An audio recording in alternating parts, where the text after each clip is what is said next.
Iniciando agora. Então, bom dia, estamos aqui em mais uma sessão do nosso SIG Farmaco, hoje que é 15 de março de 2023.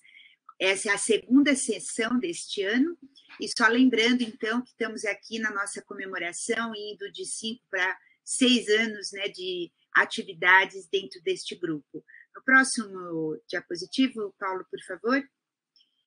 Então, aqui nós temos o nosso SIG Farmaco, que é um grupo de interesse especial em farmacologia e terapêutica, e que é uma iniciativa para o uso da estrutura de vídeos e webconferência da Rede Universitária de Telemedicina, e que vem nos ajudar a reduzir as distâncias geográficas e estimular a integração e colaboração em ações de ensino e pesquisa de farmacologia terapêutica no Brasil e áreas relacionadas. Então, eu gostaria de lembrar que, além da Rede RUT, da RNP, esta iniciativa, este grupo, ele tem o apoio da Sociedade Brasileira de Farmacologia e Terapêutica Experimental, a SBEFT. No próximo diapositivo, por favor.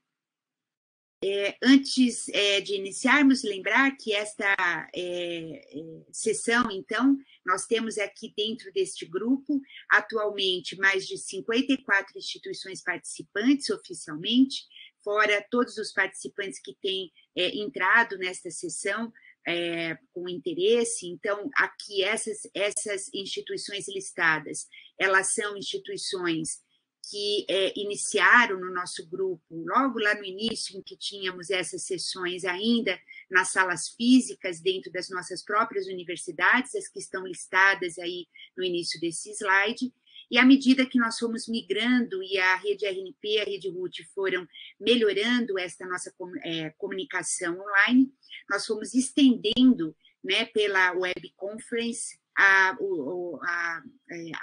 pegar mais instituições. Então, isso é possível porque nós estamos fazendo essas organização, né, da agenda anual através deste grupo coordenador. Então, sou eu, Maria Cristina Avelar, aqui, eu fico aqui na Unifesp, Escola Paulista de Medicina, e junto com os demais colegas deste grupo, o professor Emiliano Barreto, da Universidade Federal de Alagoas, professora Roseli Godinho, que também está aqui comigo na Unifesp, Escola Paulista de Medicina, professor François Noel, que está na Universidade Federal do Rio de Janeiro, e o professor Paulo Guedini, que está na Universidade Federal de Goiás. Então, nós estamos aqui assessorando, eles estão aqui assessorando comigo esta sessão. Então, algumas informações técnicas que durante a sessão, então, todos estarão com seus microfones mudos. Vocês podem usar o chat ao longo de qualquer momento desta sessão para encaminhar suas sugestões, comentários ou perguntas, que vão ser direcionadas, então, ao final da fala da palestrante de hoje. Lembrando que nós temos, para registro de presença nessas sessões, uma nova regra. Próximo diapositivo, Paulo. Existe uma sequência, né, que todos os participantes dessa sessão têm que entrar num link que será disponibilizado aqui no chat pela nossa comissão organizadora, e aí vocês têm via café ou via cadastro para, ainda durante o momento desta sessão, registrar a presença de vocês. Então, nós vamos disponibilizar o arquivo PDF com essas instruções e pedimos que vocês, por favor, façam esse registro, porque ele é importante para dar visibilidade depois à participação e a esta sessão junto ao grupo Rede RUT e RNP. Vamos depois mostrar de novo esse slide para quem precisa de mais guias para fazer esse registro. No próximo diapositivo, a sessão, então, ela é estruturada nessa pequena introdução aqui sobre o SIG Farmaco.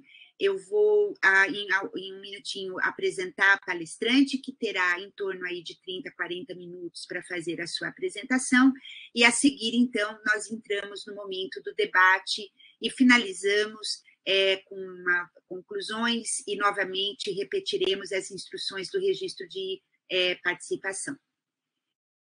Lembramos que esta sessão está sendo gravada e depois será disponibilizada no YouTube, que fica num ambiente em apoio com a SBEFT, a Sociedade Brasileira de Farmacologia e Terapêutica Experimental. No próximo.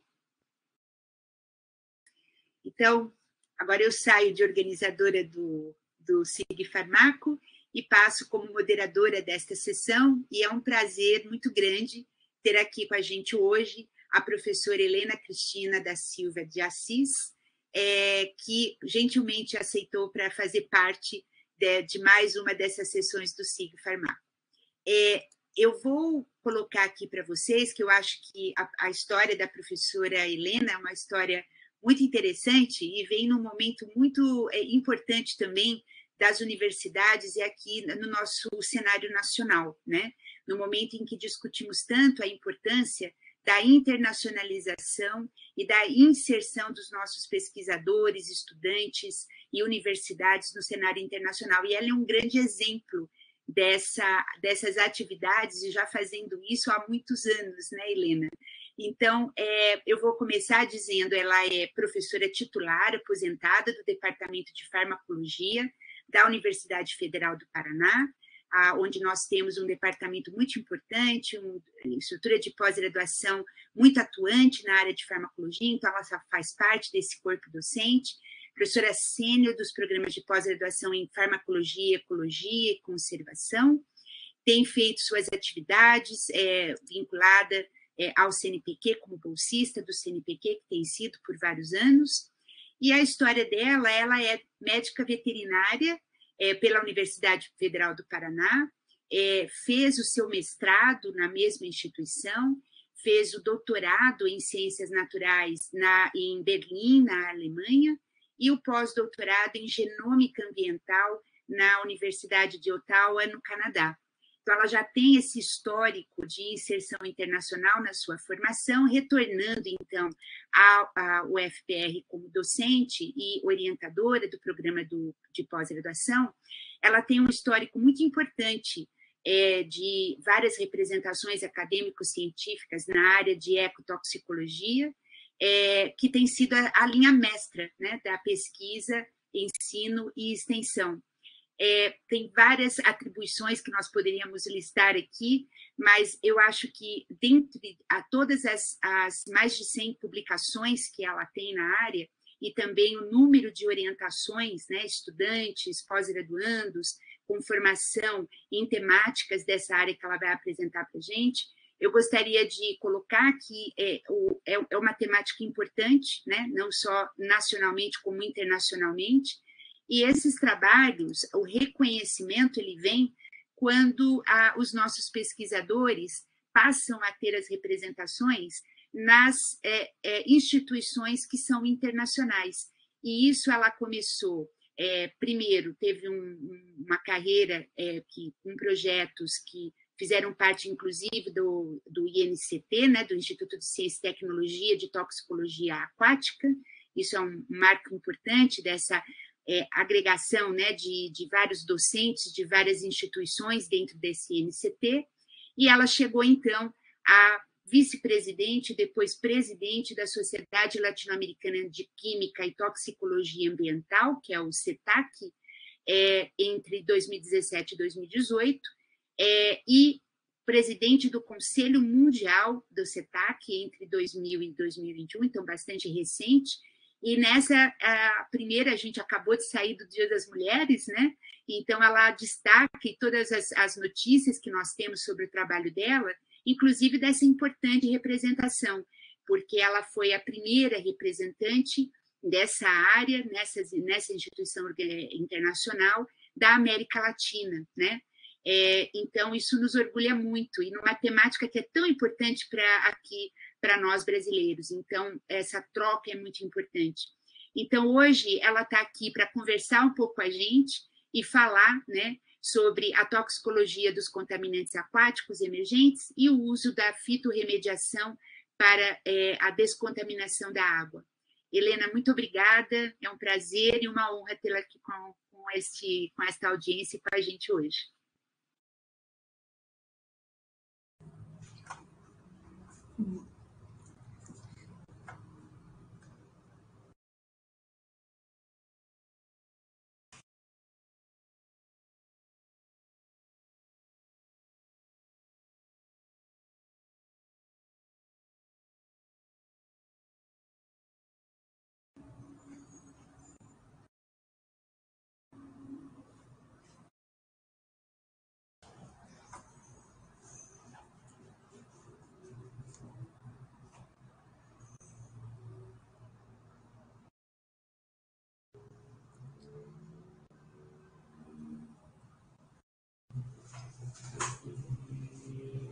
Eu gostaria de, já antes de compartilhar nos slides, gostaria então de agradecer, né, Maria Cristina pela apresentação e esse convite, que é bastante importante, e acho que é uma oportunidade para eu estar aqui mostrando para vocês essa temática, né, da minha pesquisa e a importância dentro da farmacologia, e para a gente fazer também uma discussão sobre esse tema.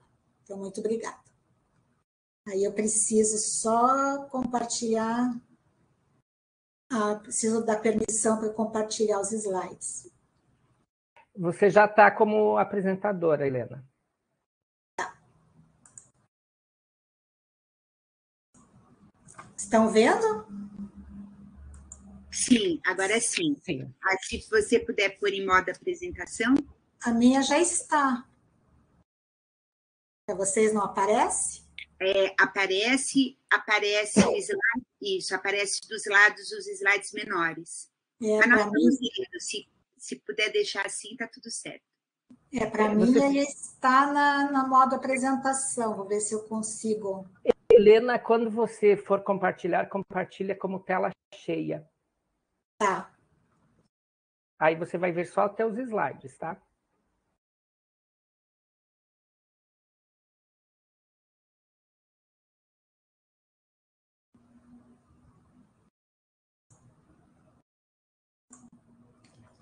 Estão vendo? Não. Ainda não.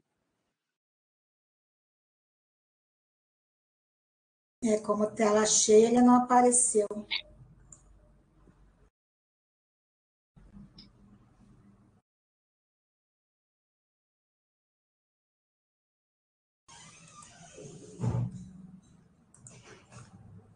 Vamos ver agora. E aí? Agora sim. Perfeito. Eu? Ótimo, então, obrigada. Então, obrigada a vocês aí da paciência.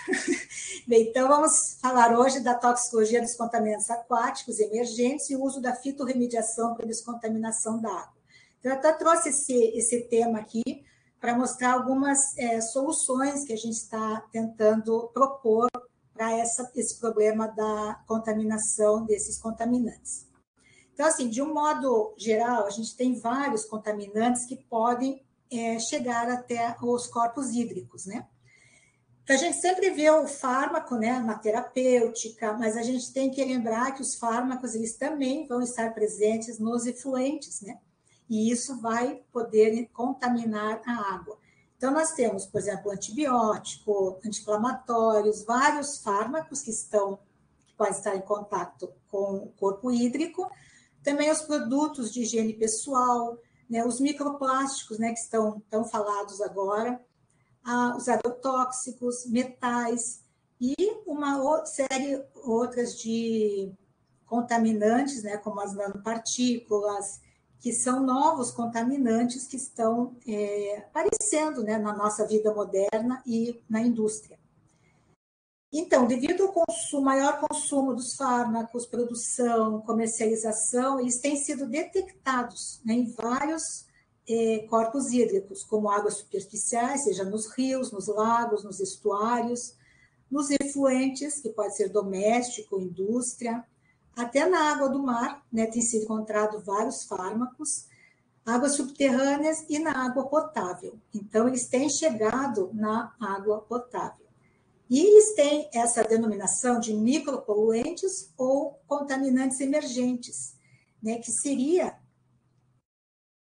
são substâncias, né, que eles têm potencial tóxico e os efeitos ainda são pouco conhecidos. Então, a gente vê a presença deles, micropoluentes que estão em baixas concentrações e não se sabe ainda todos os efeitos que eles têm, e também não há legislação para isso. Então, hoje, eles são permitidos estarem nessa água, porque a portaria de potabilidade de água não tem esses contaminantes ainda incluídos na sua legislação. Por isso que eles chamam contaminantes emergentes e também micropoluentes.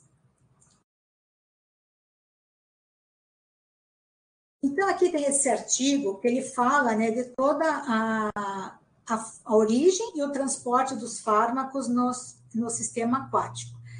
Então, quando se trabalha, claro, no campo, você vai ver que o fármaco entrando, né, no corpo hídrico, ele vai sofrer uma fotodegradação, ele tem vai ficar, digamos, em suspensão, às vezes, no sedimento. Então, não é todo o fármaco que ele vai estar, né, biodisponível na água.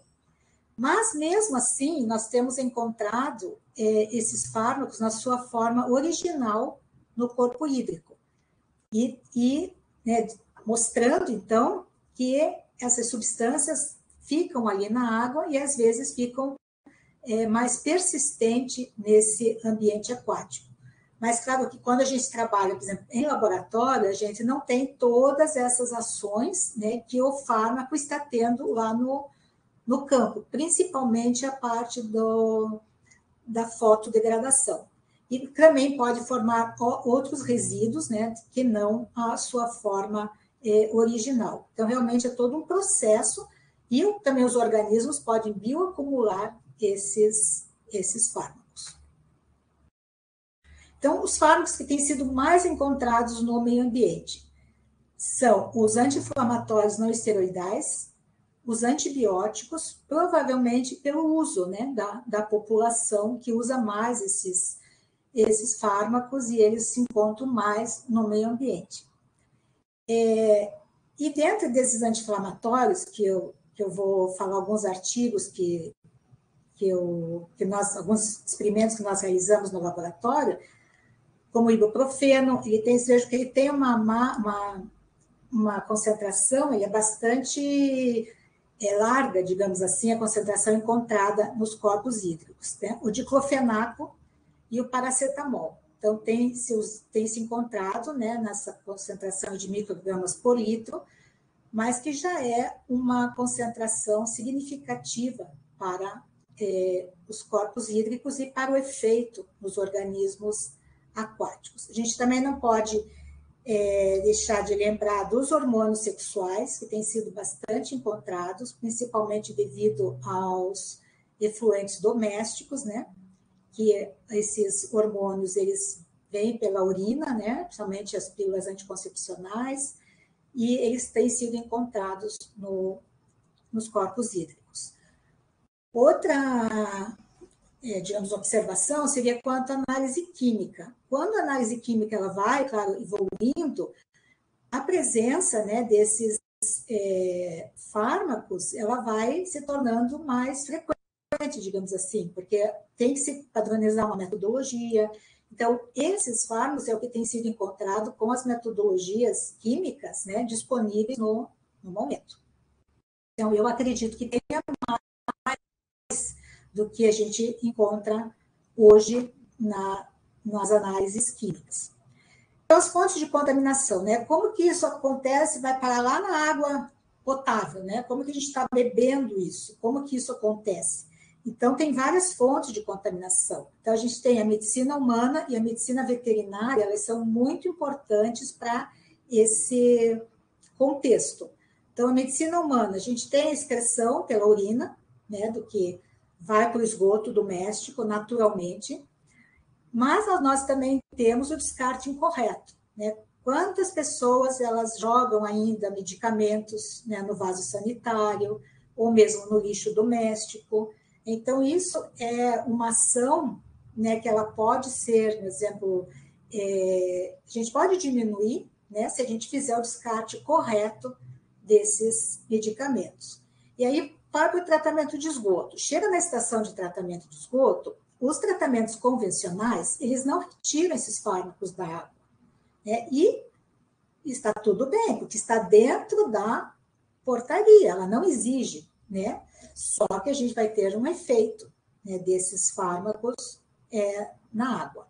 E é isso que é interessante, essa evolução, para que seja, então, monitorado, que os fármacos sejam também incorporados nas legislações de controle da qualidade de água.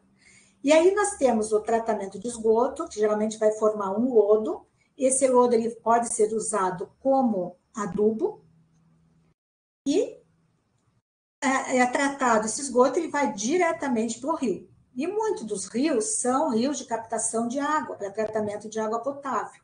Então, pode-se chegar na água potável, né? Temos também o aterro sanitário, que pode ir para a água subterrânea. A indústria farmacêutica tem um papel importante aqui, principalmente pelo efluente das indústrias, né, que devem ser tratados e deve ter um controle, né, do efluente industrial.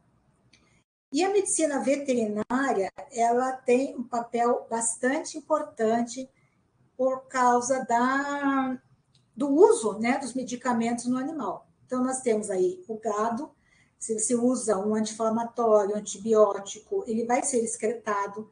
Geralmente, as fezes desse animal são usadas como esterco, e aí vai para a agricultura. E isso vai fazendo um ciclo, né? Vai sendo disseminado sistemas antibióticos, um gene de resistência. E a aquicultura, né? Piscicultura é muito importante. Tem muitas aquiculturas que elas têm criação de peixes no próprio rio, né? Em gaiolas, ou o efluente da aquicultura vai direto para o rio, para o corpo hídrico. E se usa muito antibiótico, né, para a criação dos alevinos, também, às vezes, inseticidas. Então, tem uma importância grande, porque ela vai direto, né, e cai direto na água superficial. Então, aqui a gente vê, tem a parte da agricultura, que a planta vai absorver e vai chegar, né, no homem. Então, nós somos aí o centro, né, e o topo dessa cadeia que acaba virando esse ciclo. Então, tem alguns segmentos que são muito importantes nessa contaminação da água. Tá, e qual é o impacto dos fármacos na água, né? Então, eles estão lá, e qual é o impacto? Então, assim, o meu trabalho, minha pesquisa sempre foi com peixes.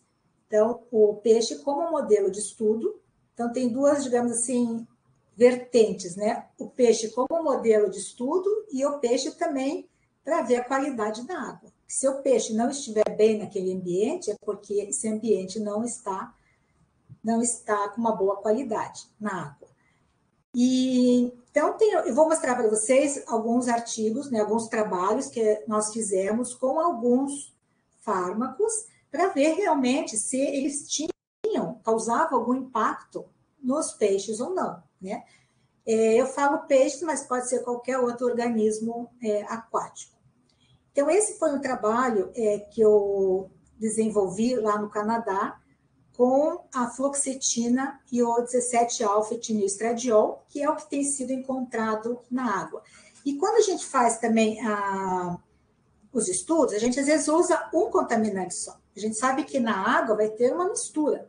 Então, nesse trabalho, nós fizemos uma coexposição da fluoxetina com o etililstradiol.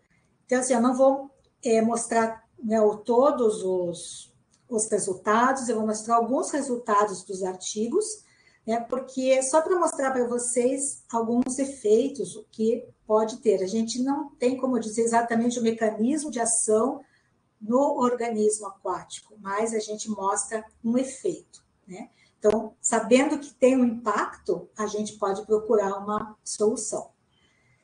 E, então, aqui a gente fez a parte de proteômica, e aqui eu mostro para vocês a vitelogenina. A vitelogenina é um biomarcador de estrogenicidade. Eu trabalhei só com peixes machos. Então, o peixe macho, ele não apresenta essa proteína. Essa proteína, ela é frequente nas fêmeas para a produção do vitelo, principalmente, então, nos organismos ovíparos. e ela vai fazer, então, presente para a formação do vitelo. Então, a vitelogenina, aqui só um exemplo, né, a gente teve vários efeitos em vários receptores estrogênicos, mas aqui a gente viu que a mistura, a vitelogenina apareceu muito mais no grupo da mistura, né, do que nos compostos isolados. Então, mostrando também a importância, né, quando você faz a coexposição de duas substâncias. O outro trabalho nós fizemos com paracetamol e Ramdiaquele. Ramdiaquele é um bagre, né, jundiá, ele é comestível e ele é um bom modelo de estudo e nós estudamos também ele porque ele está nos rios e ele tem essa importância comercial, né, ele é comercializado. Então, a gente trabalha com ele vários aspectos. Então, nós expusemos esses peixes ao paracetamol, sempre são concentrações muito baixas, mas que são encontradas lá no ambiente. Então, nesse trabalho, a gente também trabalhou com os machos adultos. Quando a gente quer trabalhar com a parte hormonal, geralmente a gente escolhe macho, né, por causa desses biomarcadores de estrogenicidade. Então, foi uma exposição por 21 dias. Então, a gente prefere, às vezes, fazer uma exposição um pouquinho mais longa. E aqui a gente mediu os níveis, né, de testosterona e do estradiol. Então, a gente viu que esses peixes diminuíram a testosterona e aumentou o estradiol dos machos na concentração mais elevada.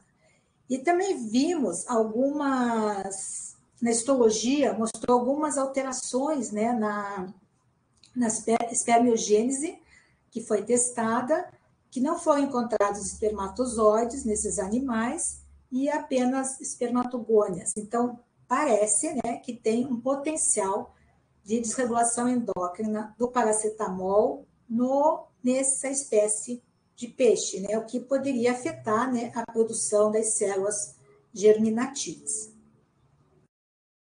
Aí, outro trabalho nós fizemos com o diclofenaco e a dexametasona. E aí veio a exposição trófica.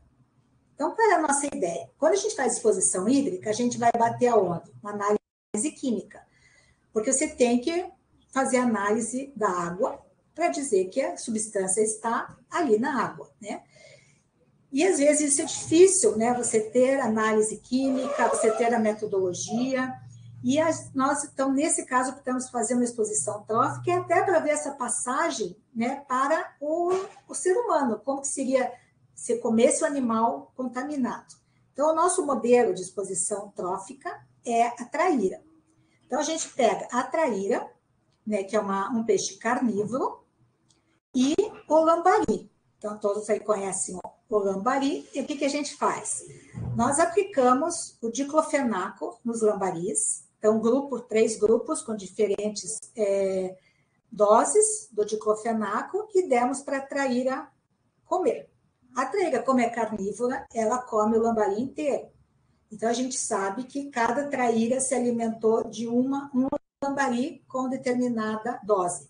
Então, é um modelo assim, bem que a gente pode controlar, né, essa ingestão, né, do fármaco que nós queremos estudar. Então, nesse caso, a gente viu que houve, né, causou um estresse oxidativo nesses organismos aquáticos. Nós tivemos também diminuição dos níveis de testosterona nas maiores doses estudadas e que causa um efeito negativo, mesmo sendo por via trófica, e não por via hídrica ou se fosse injetado. Então, como eu falei, trazendo alguns, né, dos resultados. E aí continuamos aí com o diclofenaco, com a dexametasona, e fizemos um trabalho também com a exposição trófica, mais voltado para parâmetros hematológicos e respostas imunes nesse peixe. Então, a gente usou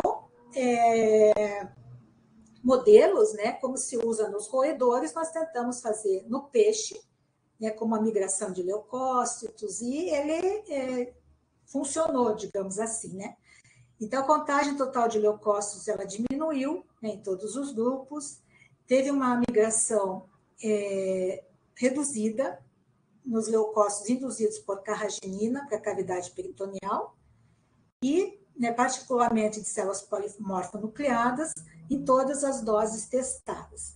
Então, nós fizemos no peixe ele não tem, não seria bem um peritônio, né, mas foi possível fazer um modelo, né, para migração celular e coletar o líquido peritoneal celomático, como se chama nos peixes.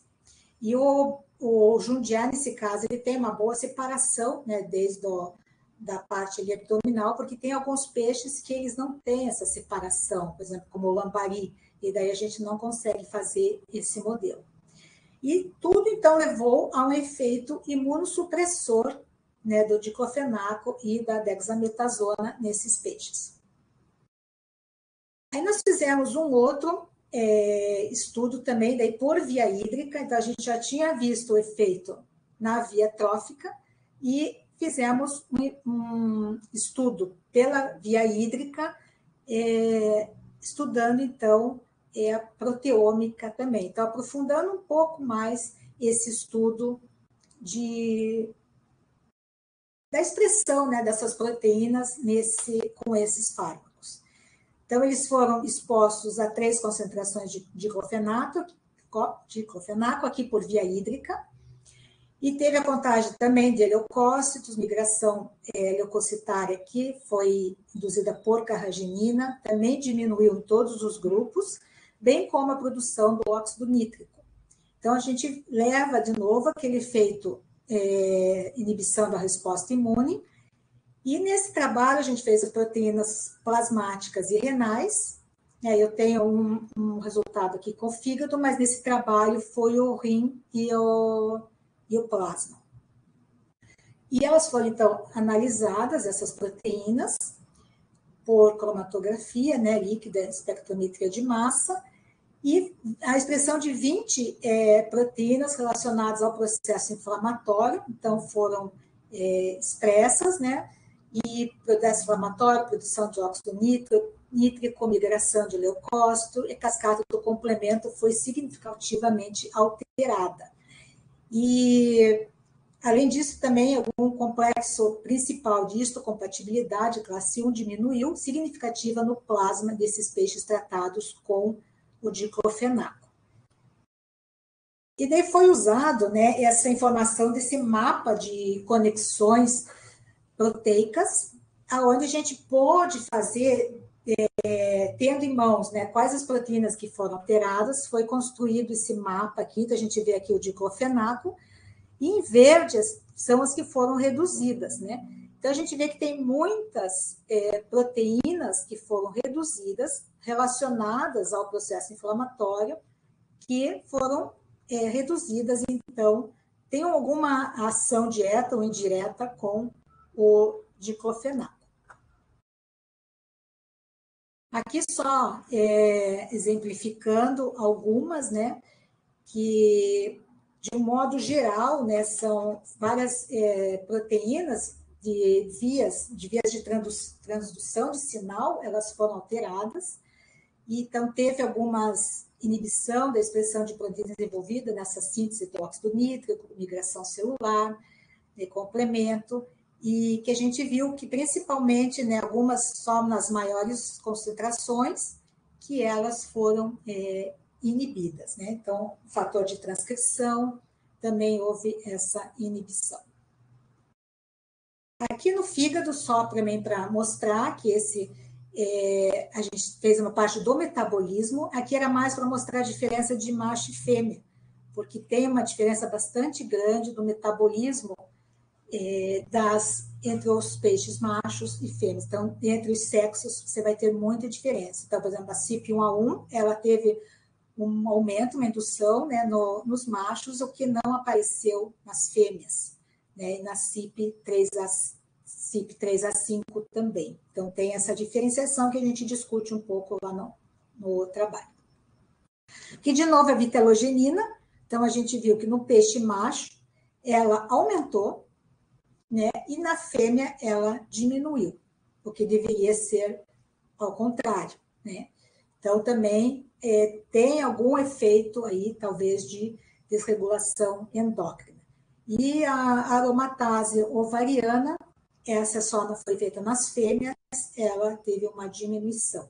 Então, também mostrando que tem alguma alteração aí nessas proteínas, né, ligada à parte reprodutiva.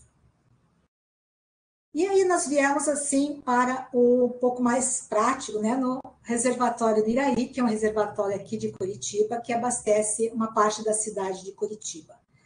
E medimos, né, na água bruta desse reservatório, tanto paracetamol, o diclofenaco, numa concentração bastante elevada, né, e a microcistina, que daí são as cianotoxinas, né.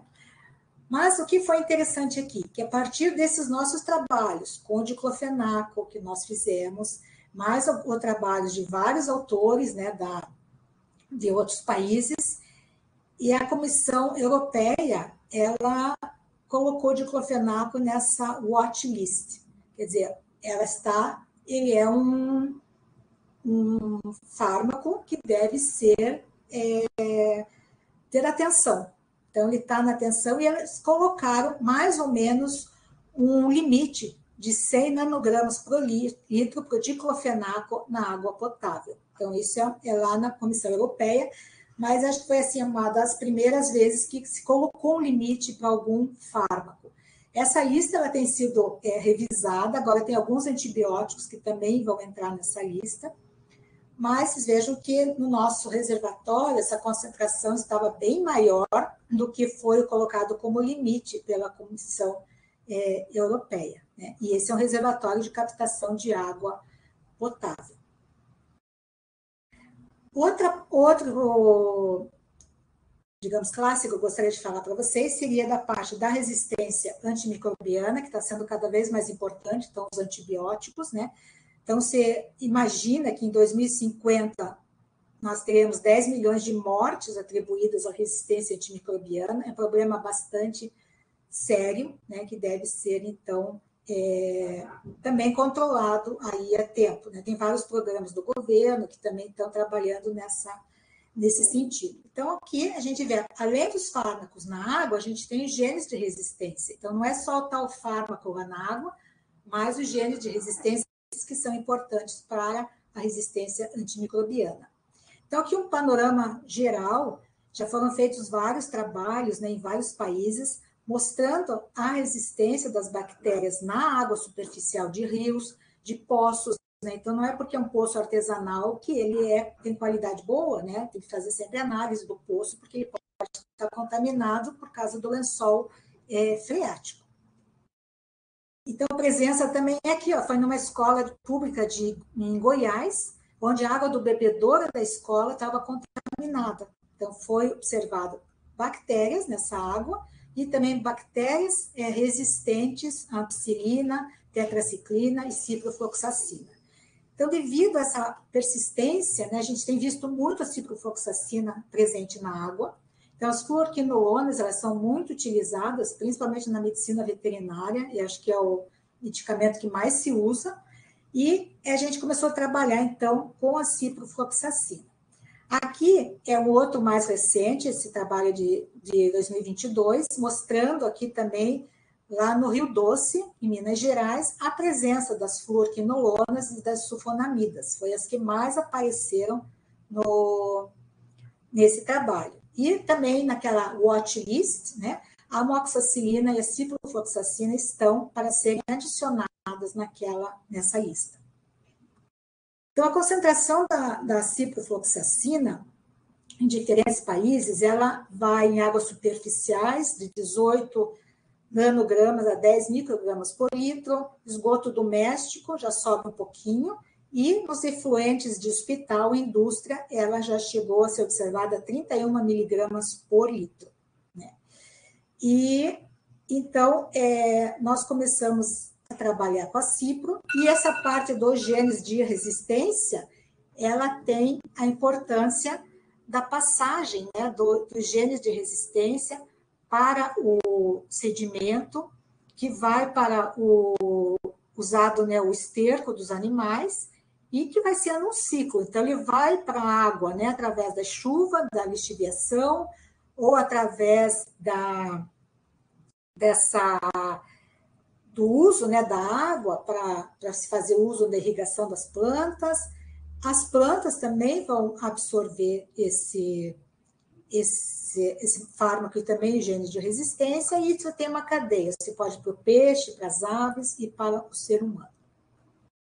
Então, aqui nós trabalhamos para ver se a ciprofloxacina teria algum efeito no Handia-Kelly. Então, a gente trabalhou com um ensaio hídrico agudo de 96 horas exposto a cipro, e nós vimos várias alterações na parte de hematológica, histopatológica e também de genotoxicidade, que pode ser até pelo mecanismo de ação da ciprofloxacina. Então, ela causou hepatotoxicidade e nefrotoxicidade nesses peixes. Histologia também, fizemos histologia de varredura das brânquias dos peixes, né? São bastante importantes. Como foi uma via hídrica, a gente viu as brânquias, então importante via, né, para a respiração dos peixes. E a gente viu que a ciprofloxacina, ela alterou, né, essas microcristas do epitélio lamelar. Vocês vejam aqui que aqui é o normal, aqui está bastante alterada, e o que pode aumentar a suscetibilidade a outros contaminantes, né, até doenças infecciosas secundárias, que pode afetar a saúde dos peixes. E aí veio, tá, nós provamos, então, que tem efeito, tem um impacto, tá? E aí? Né? Então, passado isso, a gente tentou o meu desafio, como remover esses contaminantes. Então, tem várias metodologias, né, algumas mais caras, e que as estações de tratamento hoje convencionais, elas não têm usado, elas usam aquele básico, né, e que não faz a retirada desses fármacos da água. E tem o uso do tratamento biológico, que seria um pouco mais, digamos, econômico, talvez mais acessível, e que a gente começou a testar. Então, é usar as plantas. Então, são soluções baseadas na natureza. Então, o uso dessas macrófitas aquáticas. Então, vários testes foram feitos, tanto com as flutuantes como com as submersas, né, para se testar qual seria a melhor macrófita para ser utilizada. Algumas, elas se mostraram bem importantes aí, tanto para a amoxicilina e a amoxicilina, oxitetracilina e enofloxacino. Essa é a lemaminor que a gente testou, né, para ver qual que, com 7 dias após a exposição. Então, a gente viu que, para alguns, né, antibióticos, ela consegue retirar, fazer uma boa fitorremediação. E também, daí, nós tivemos que estudar a própria planta, porque a gente não pode usar uma planta, que daí ela vai ter um efeito, o fármaco tem um efeito muito grande nessa planta e ela acaba morrendo. Então, como que seria a tolerância dessas plantas, né, em frente à ciprofloxacina? Então, nós vimos que as duas, tanto a Salvinia molesta, que é uma flutuante, como a Egeria densa, que é uma submersa, elas se comportaram bem frente à ciprofloxacina. Então, teve aqui uma inibição, né, de algumas enzimas, teve uma maior produção do peróxido de hidrogênio, mas esse sistema antioxidante ele funcionou e teve um potencial fitorremediador bastante positivo. Então, as duas se mostraram boas, digamos, para fitorremediação. Mas a gente preferiu seguir com a Salvinia molesta, porque ela já com 96 horas, ela teve uma percentagem um pouquinho maior, e seria uma flutuante, que é mais, digamos assim, mais interessante de nós trabalharmos.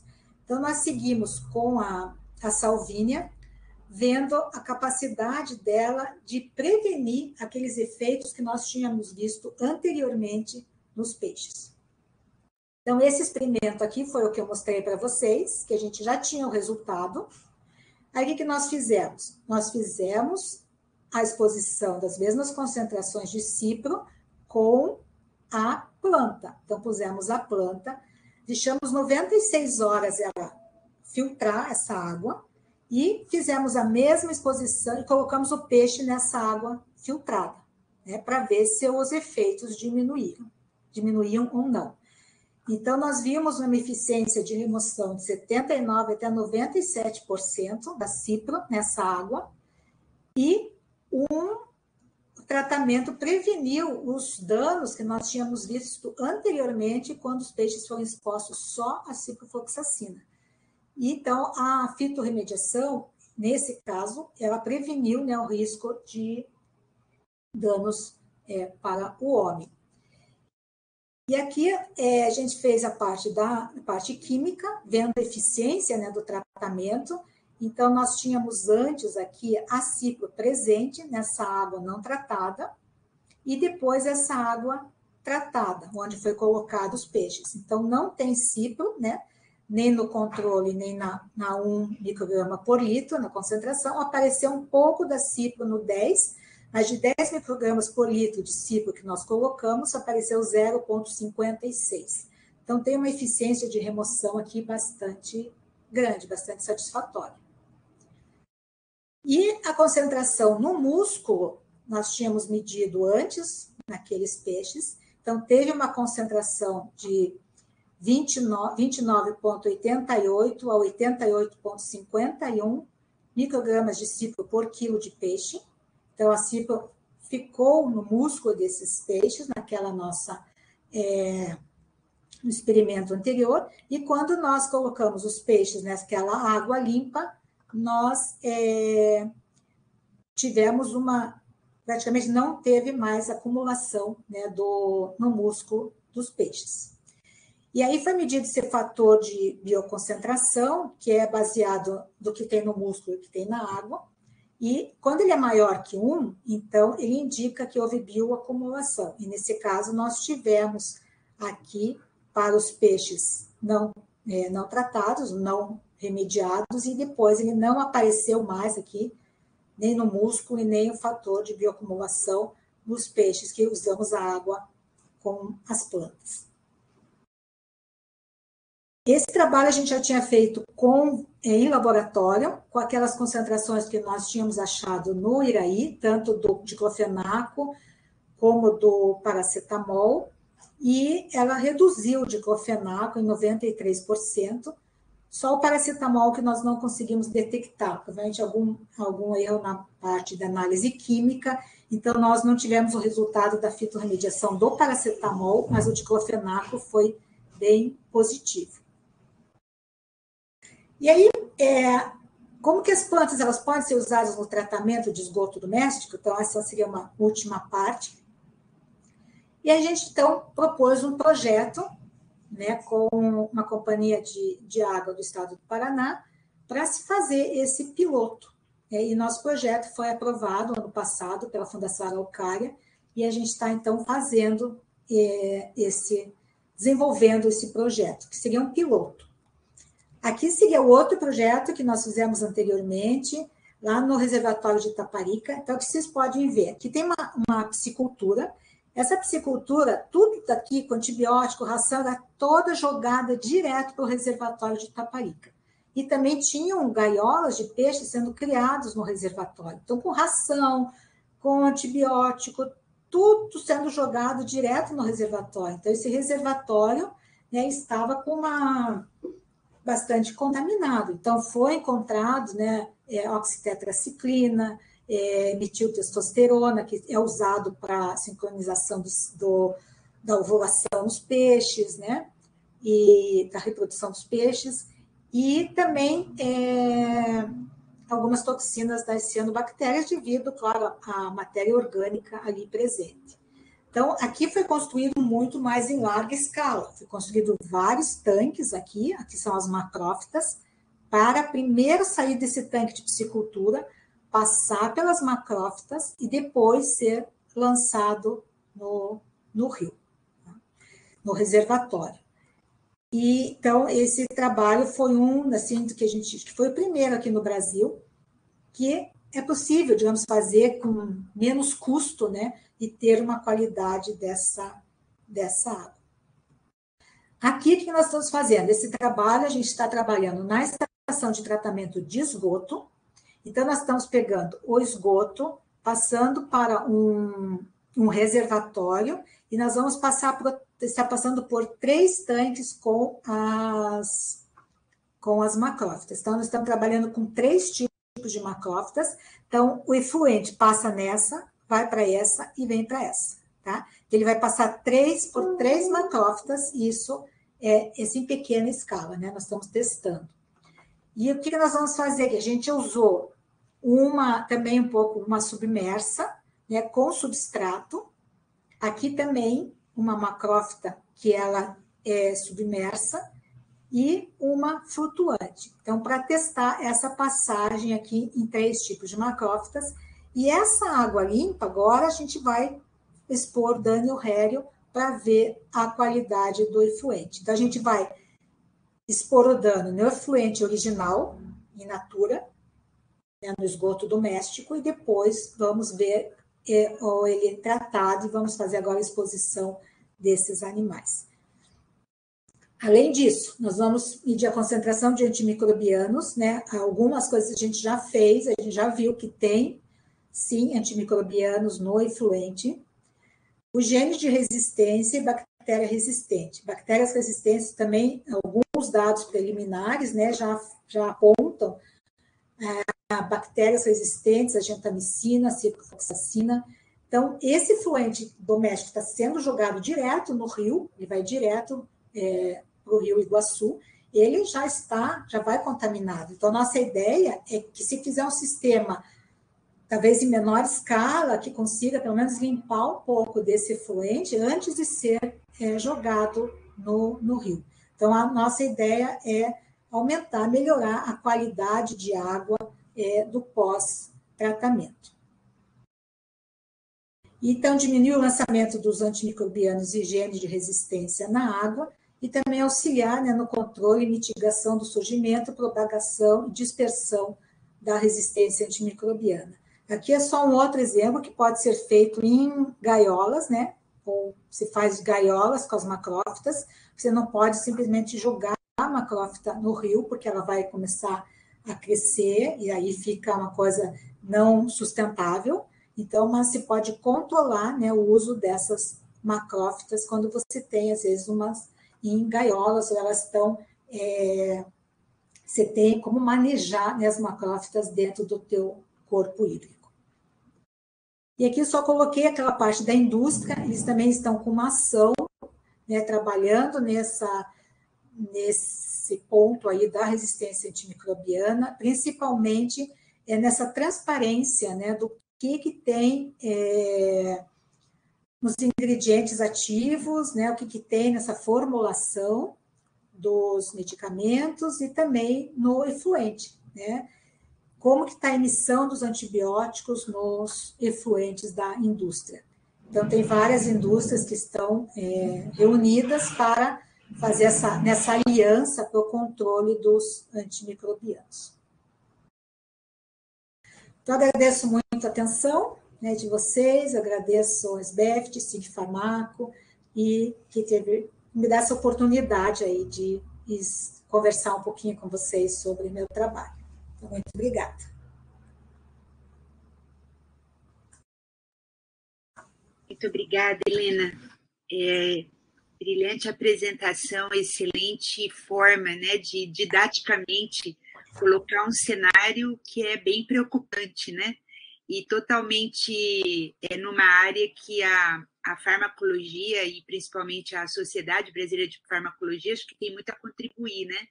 Eu vou abrir um pouquinho, eu tenho alguns comentários, mas eu vou deixar primeiro para a gente ver o chat aqui. Eu acho que o professor, eu vou começar aqui, o professor Marco Aurélio Martins, ele está aqui com a gente na audiência, e como ele é atualmente o presidente da SBEFT, eu vou pedir licença à audiência para que ele possa se manifestar primeiro, e aí a gente segue com as demais questões da audiência. Marcos, se você quiser abrir seu microfone e seu vídeo.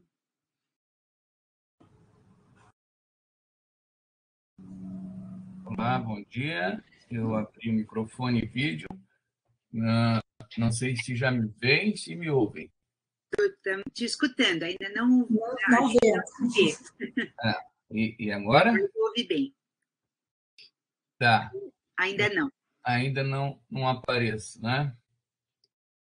Mas a gente te ouve bem. Tá. Deixa eu ver se agora consegue aparecer. Agora sim. Professora Helena, muito boa apresentação. Não conhecia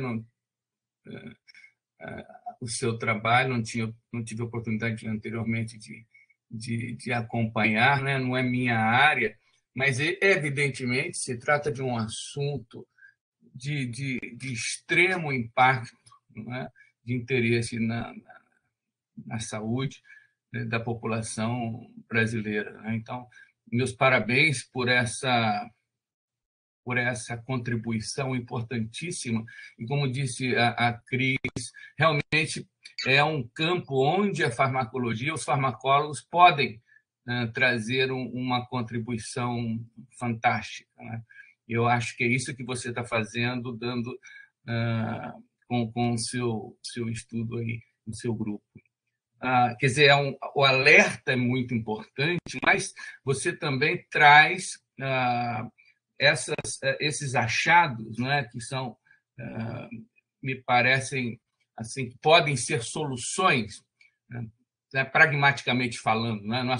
Não apenas tem importância no sentido de apontar o problema, né? E a minha primeira pergunta vai um pouco nesse sentido do alerta, né? Eu queria perguntar a você se existe alguma evidência nos seus estudos ou na literatura no acompanhamento de um acompanhamento longitudinal, né, de acúmulo ou não desses agentes contaminantes. Se existiria isso para a gente ter uma ideia do que está acontecendo, né? Se no caso, está acumulando, pode ter até um impacto ainda maior no tempo, né? A curto prazo, a médio prazo, né? A outra pergunta que eu acho que seria bastante interessante e uma contribuição que a gente pode... É um problema que parece, em vários aspectos, poder ser evitável, de certa maneira, né? Então, entra aí um outro aspecto onde nós poderíamos contribuir, não é, na educação da população, né? E talvez começando isso nos mais jovens, né? Aquela história de que o filho pode educar e trazer para o contexto da família. Então, a gente tem, por exemplo, a SBEFT jovem que vai às escolas.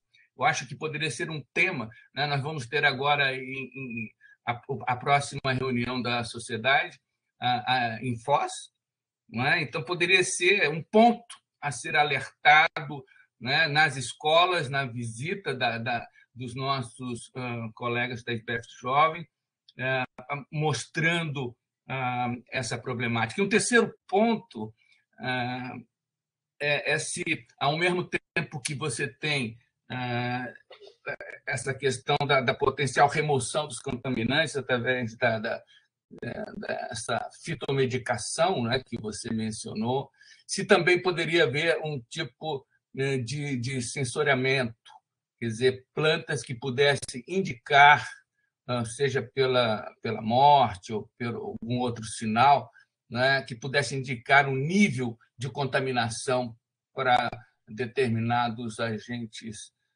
de interesse aí. Então, desculpe aí a longa formulação, mas achei muito interessante. Meus parabéns pelo seu trabalho.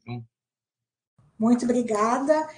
Eu acho que é importante, porque a gente vê a toxicologia, às vezes, né, não tanto relacionada, né, com a farmacologia, e tem uma relação super, muito ligada, né, com a farmaco, e Então, assim, a primeira pergunta do acúmulo, isso vai depender muito, por exemplo, se você está do efluente, né? Se você tem um efluente que ele está sendo liberado constantemente, né, naquele corpo hídrico, você vai ter um acúmulo cada vez maior. Então, depende da tua fonte, né? Por exemplo, eu acho que na piscicultura, por exemplo, se você usar antibiótico, vai ter uma liberação, um acúmulo muito maior naquele corpo hídrico.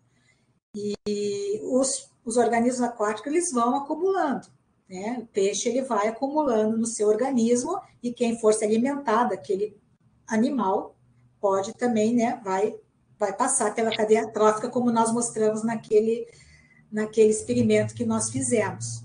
Então, tem sim, eu acredito que cada vez maior, porque se você tem o descarte maior, aumentando, né, o uso dos medicamentos pela população, isso, e sem tratamento dessa água, isso, a tendência, né, como está prescrito ali, digamos, para os antibióticos, né, já está prevendo que vai aumentar.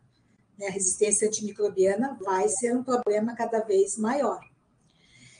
E, então, eu acho que seria isso. Depois, se eu não respondi, se tiver mais alguma dúvida, por favor, pergunte. E a parte da educação ambiental eu acho importantíssima, porque tem coisas que a gente pode sim melhorar. Uma delas é não jogar medicamento no lixo. Né? Por que não levar as farmácias? Elas têm que recolher. Né? Então, tem que ter os postos para recolher as embalagens vazias, medicamentos que não são utilizados. Então, isso, né, tem uma portaria que você pode levar. Essa semana mesmo eu testei, peguei os medicamentos de casa, levei aqui na farmácia, tem onde colocar, só que isso não é divulgado.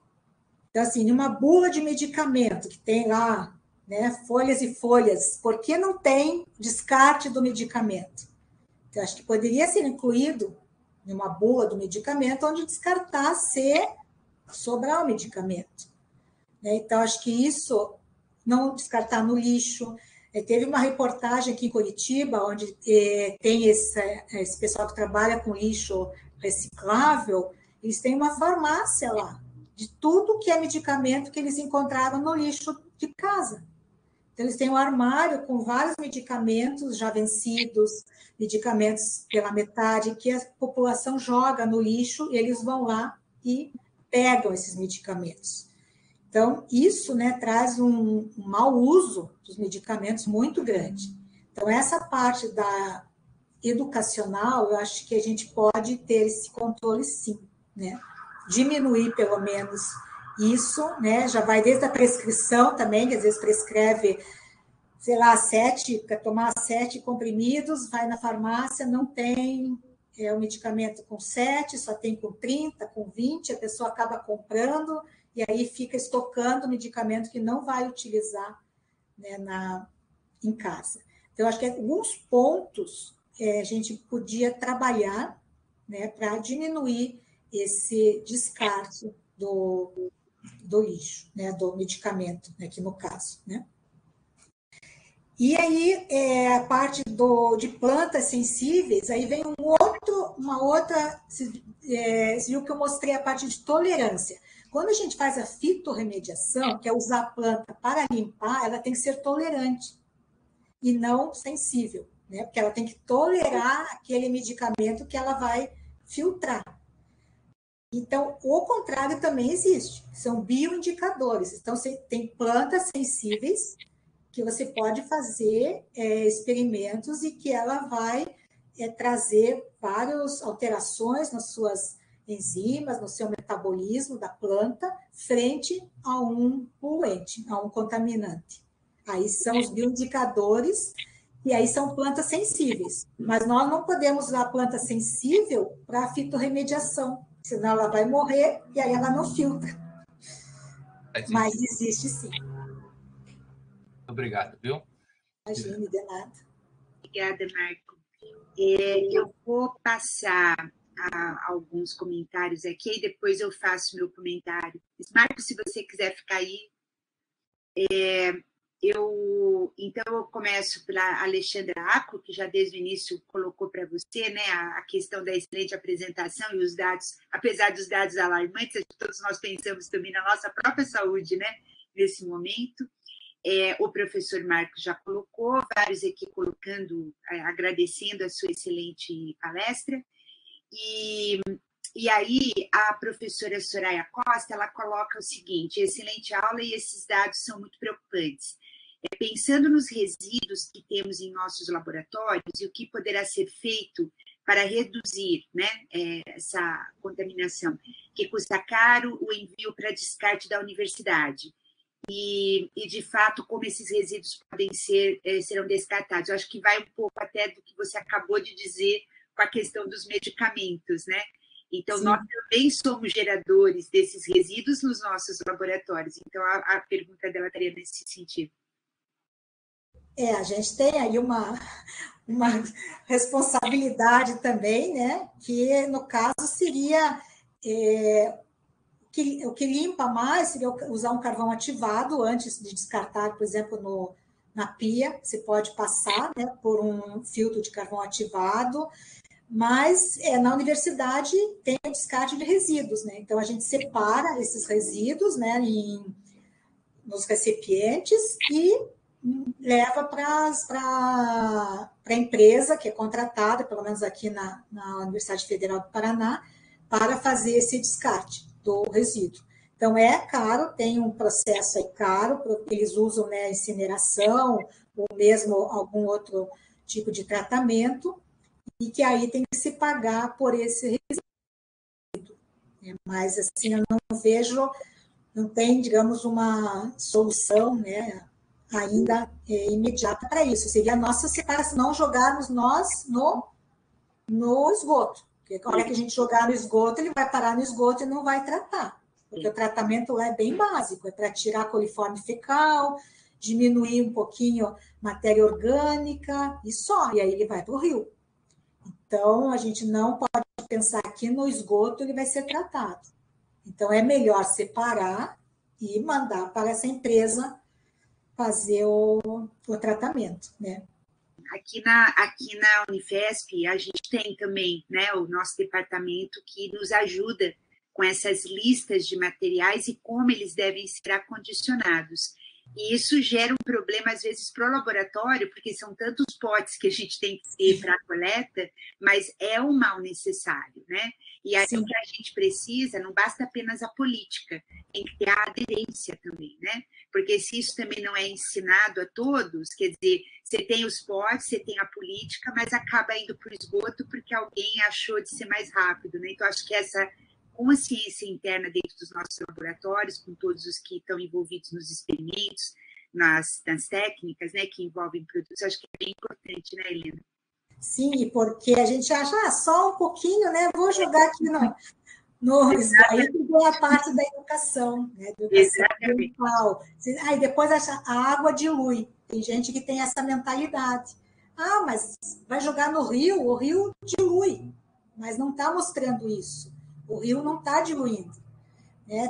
Tem muita contaminação, né? Não é só isso que eu falei, vocês estão vendo também a problemática do microplástico, né? De onde que vem o plástico na água? A população que joga, né? Então, tem toda uma problemática que não está diluindo, e aí outros animais vão absorvendo, né? E isso vai virando um ciclo. Então, acho que o que a gente pode fazer é isso, né? Evitar ao máximo de jogar esses contaminantes no esgoto. Bom, aí tem também uma série de comentários, acho que as pessoas ficam, né, bem surpresas e até preocupadas, né, com essas suas notícias, né, e a quantidade de fármacos que está nessa situação ambiental.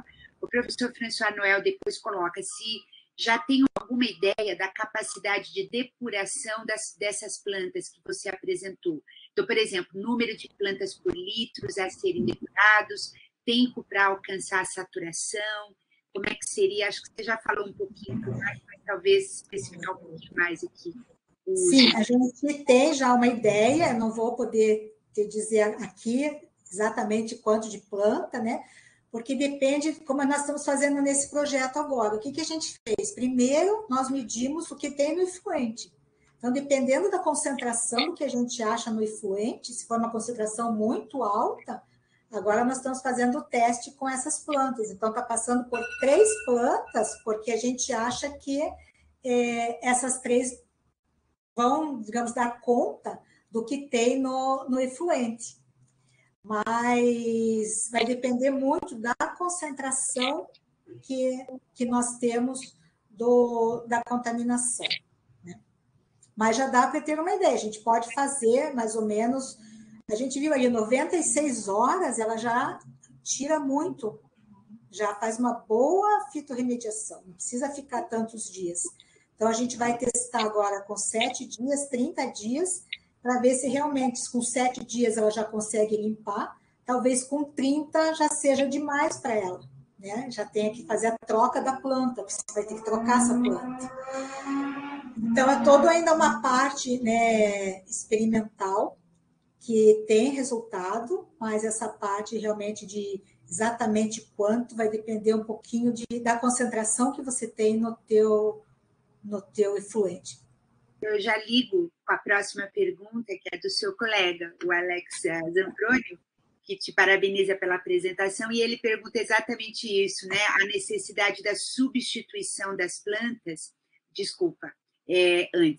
o que se faz com as plantas contaminadas? Qual seria, porque teria que ter um descarte delas, né? Não, isso eu não falei, porque eu sabia que vocês iam perguntar. Então, a gente está pensando nisso, porque, claro, como eu falei para vocês, não pode jogar a planta, simplesmente deixar no rio, vamos jogar. Não. Ou tem que fazer naquelas gaiolas que a gente tem, digamos, como puxar ela para a margem, fazer a troca dessa planta. Então, quando você sabe exatamente, 30 dias ela saturou, ela não está mais limpando. Então, você tem que recolher essa planta.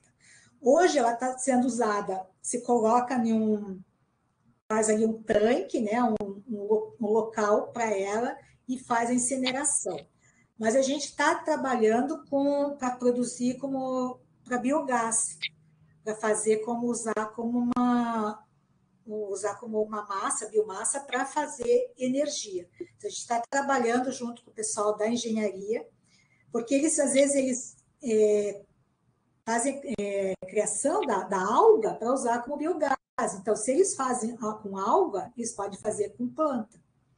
Então, assim, dependendo do tamanho, né, de quantas plantas você tiver, dá para a gente usar isso para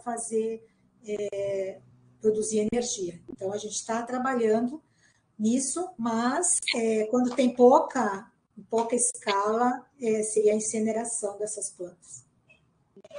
E a Juliana Domingos, ela na realidade te pergunta, né, da necessidade da substituição das plantas ao longo do projeto, mas eu acho que aí você já respondeu, né?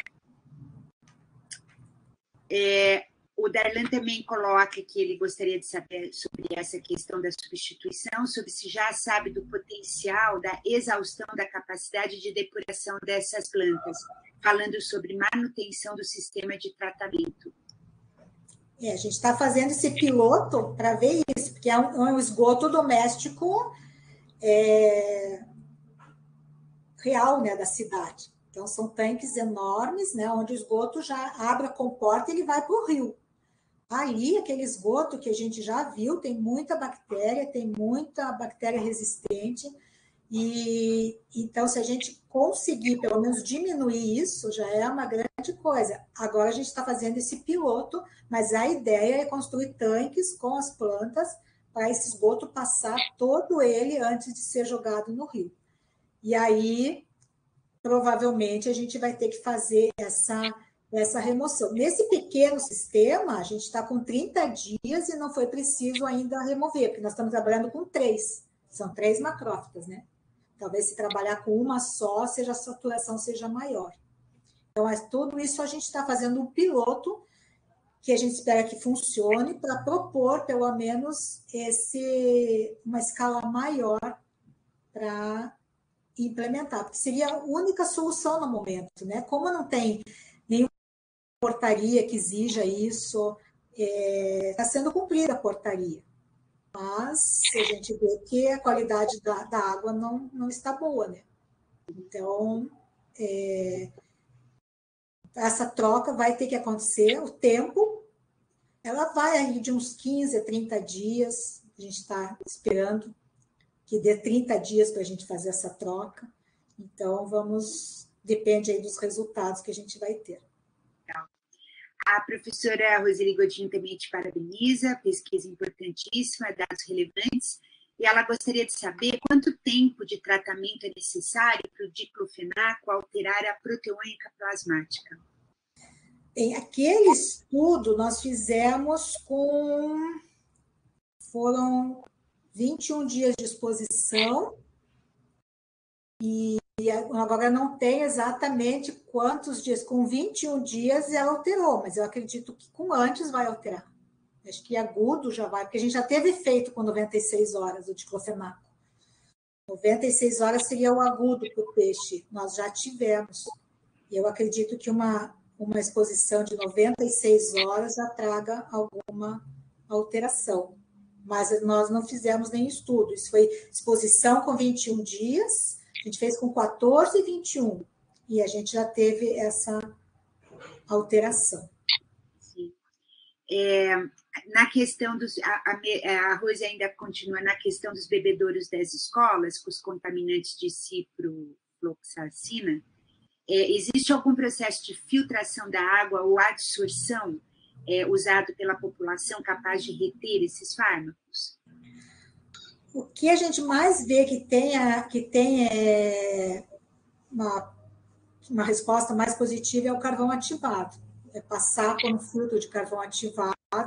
Tem esses normais, que passam em celulose e carvão ativado. Então, o carvão ativado ele tem se mostrado mais eficiente para a remoção desses contaminantes. E não deve ter nos bebedouros, né? Acho que não tem, que o filtro vem a água direto da rua, né? Deveria ter, né? Começar a haver uma conscientização disso, né? Bom, o François, acho que o comentário dele era em relação a que ele diz, mensagem importante a ser repassada pela população em geral, começando pelos nossos próprios familiares, acho que é pela gente também, né? E acho que está ligado com o que o professor Marco estava falando antes, que isso deveria estar sendo mais ação, né, de divulgação, de promoção, né, de informação e educação em geral, e aí já veio uma proposta aí de usar a SBEFT Jovem, para algum trabalho ainda este ano.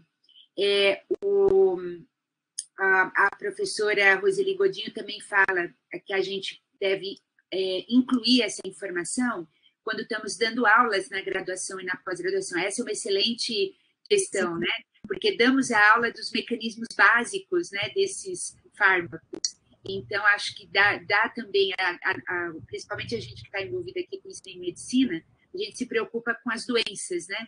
Mas isso também são formas, né? São instrumentos de, lá na frente, também dar doenças. Então, acho que essa inclusão ela é importante.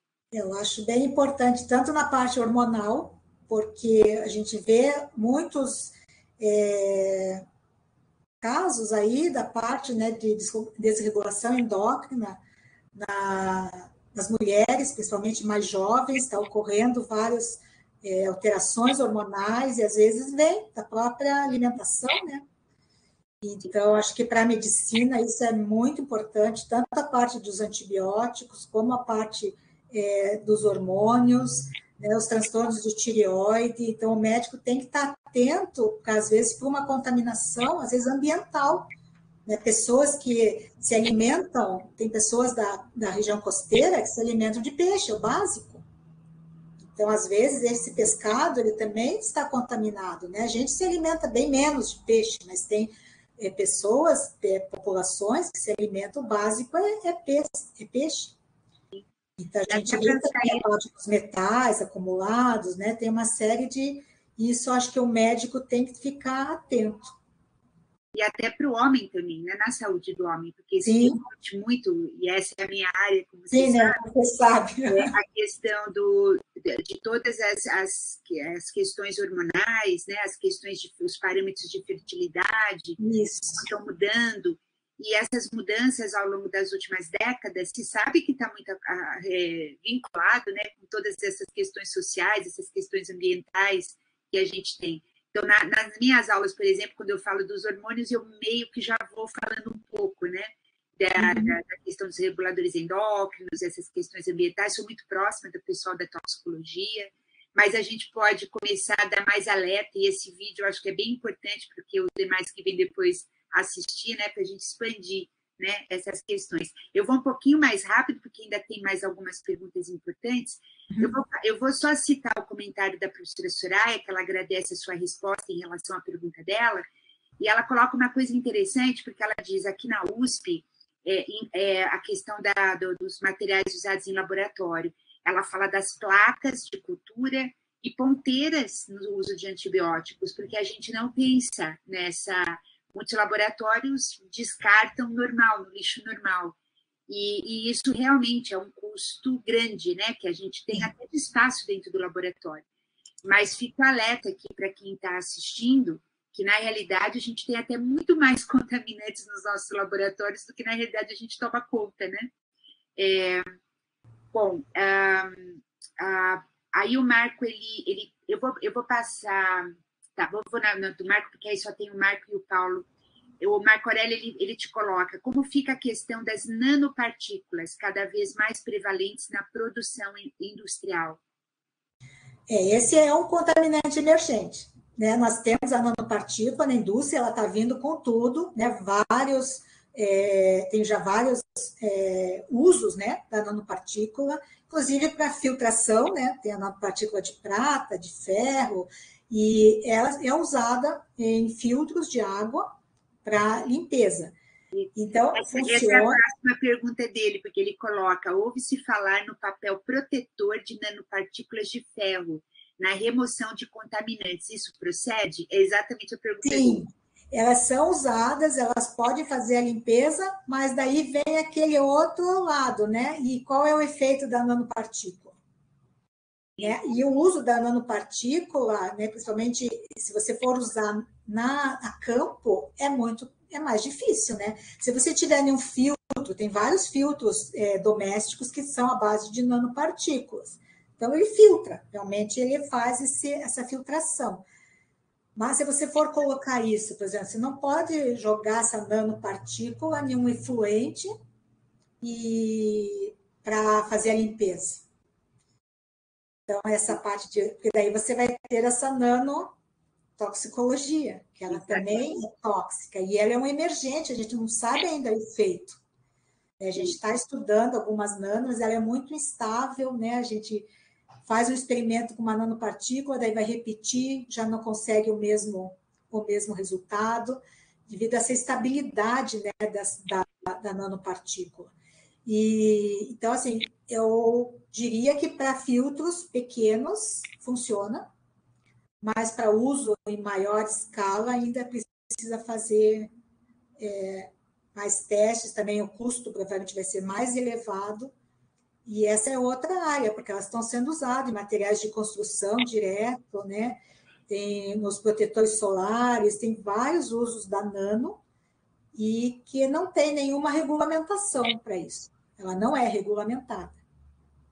Então, talvez daqui a uns anos a gente vai dizer, nossa, era tóxica ou não, né? Então, por isso que é essa parte do contaminante emergente.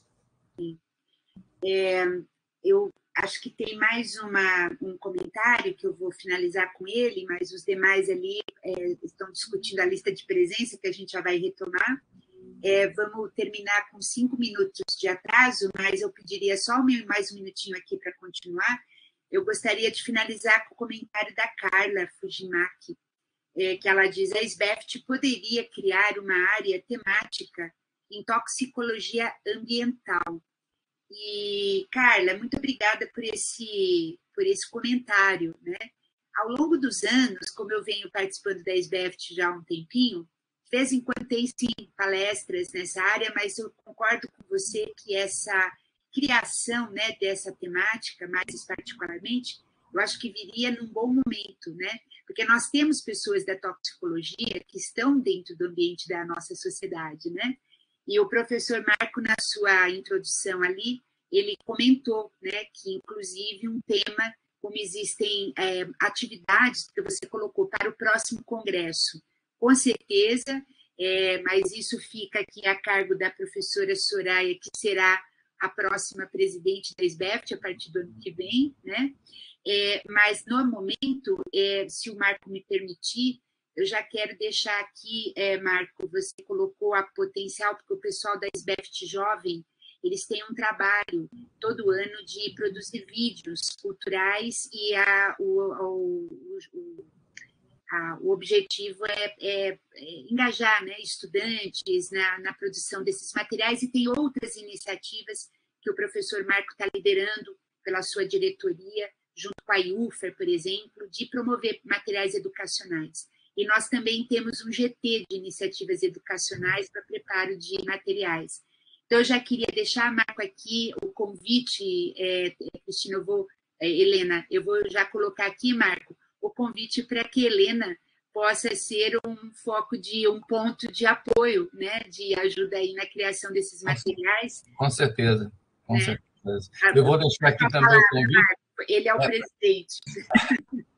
Acho que está aberto? Está sim. Está aberto. Então, eu vou aproveitar, eu sei que está com um tempo curto, mas parabenizar. Mais uns minutos. Parabenizar a Helena, parabenizar os organizadores e aproveitar também para dizer que estaremos nos próximos dias, através da SBEFT Comunicações, chamando novamente a toda a comunidade da farmacologia para contribuir com o Smart Medication Day, o Dia da Medicação Inteligente. Eu acho que aqui é um exemplo bastante forte, importante, de impacto na saúde pública no Brasil e no exterior, não é?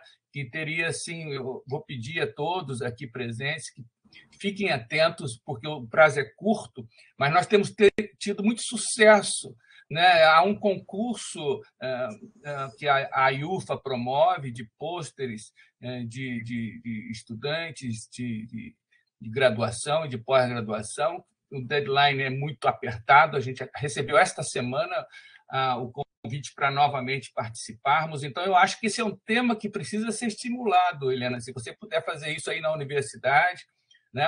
O Alex também, todo o pessoal de outros, eu sei que há outros colegas, a Sandra Fass, que também tem um papel importante na toxicologia, na área de farmacologia. Eu acho que a gente pode aproveitar esse tema e explorá-lo, né, no sentido também da educação e em termos de iniciativas educacionais em farmacologia. Muito obrigado pela sua apresentação, muito estimulante. Preocupa de um lado, mas faz a gente refletir e criar assim cria essa necessidade mesmo, né? Eu achei bastante boa a sugestão da toxicologia ambiental como tema dentro das SBEFT. Vamos tentar implementar. Eu gostaria só de adicionar, antes de passar para você, Helena, que além dessas atividades, Marco, nós temos o Fórum de Pós-Graduação e Pesquisa dentro da SBEFT, que sempre está preocupado com políticas, né? E aqui existe uma questão bem importante, porque toda essa política, né, de gestão ambiental, que talvez a SBEFT possa ter um papel mais protagonista, né, para levantar as demandas, como você colocou agora com a questão das nanopartículas também, né? Acho que talvez é uma outra área que nós também podemos explorar, porque no caso dos medicamentos, dos resíduos de medicamentos, a devolução de resíduos de medicamentos para as farmácias, existem portarias para isso, né? Portarias estaduais, portarias municipais, se não me engano, acho que não é federal, não lembro se é federal. Estadual eu tenho certeza. Mas eu acho que para essa questão que você coloca ambiental, você colocou, não existem portarias. E isso seria importante até para dar fluxo, né? De como, para gerar os atores que são responsáveis, né? Você colocou bem aí a produção de peixes, por exemplo, que vai para a comida. E se você não tem um monitoramento disso e uma forma de que as pessoas possam atuar, né, as empresas, as indústrias, você tem uma quebra de elo aí importantíssimo, que é o impacto na saúde pública direto, né? Então, acho que esse é um ponto. E aí, Marco, eu estou vendo aqui que a Carla, ela coloca aqui a UFRJ, que também tem a Ana Luísa Palhares, né, de Miranda, que trabalha com esse tema, e lembrar aqui pela Unifesp, que nós temos também uma associada da SBEFT, ela não está aqui porque ela está dando aula agora, que é o grupo da professora Juliana Perobelli e outros que ficam na Unifesp Baixada Santista. Eles são da toxicologia, tem pessoas lá que não são diretamente da Farmaco, mas estão relacionados com monitoramento, né, e ação ambiental. Eles têm lá o de Ciências do Mar, né? Então, eu acho, Marco, que nós temos, sim, na nossa sociedade, e temos outros exemplos aqui que eu não vou cobrir, mas eu acho que nós temos aí vários pesquisadores que poderiam estar juntados, né, para ter uma iniciativa, uma atuação maior, né, da sociedade, via sociedade, para ajudar a Helena no seu trabalho aí nacionalmente. Sim. Eu acho muito importante isso, né? Eu fico à disposição no que eu puder auxiliar, e principalmente para esses tomadores de decisão, né? Para os órgãos de governo, que é a academia que vai dar esse subsídio para eles tomarem a decisão. Então, na hora de rever uma portaria, tem que ter essas pesquisas. Então, como o caso do diclofenaco, é um passinho pequeno, mas aconteceu.